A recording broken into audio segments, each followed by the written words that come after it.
តើខាងនោះមានការយកតងមែនដូចខាងហ្នឹងមានគេកែច្នៃធ្វើជាហាងកាហ្វេគេអញ្ចឹង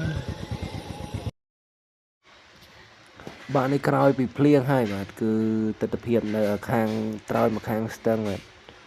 ភ្លៀងហើយវាមានអារម្មណ៍ថាផ្លូវបេតុងហើយផ្លូវកៅចេញមកនេះវាស៊ីគ្នាជាមួយនឹងធម្មជាតិមែនតើ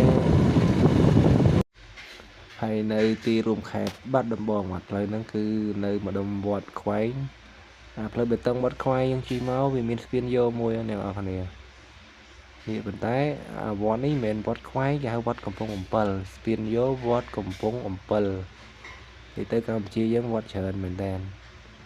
ទេសភាពតាមផ្លូវនេះគឺវាយើងលន់មាត់ថាកាដែមស្អាតមែនតើតែយើងថតបែប real estate គេមកកាលណាវា real effect ចេះតែក្រៅក៏ស្អាតដែរអ្នកនរគ្នា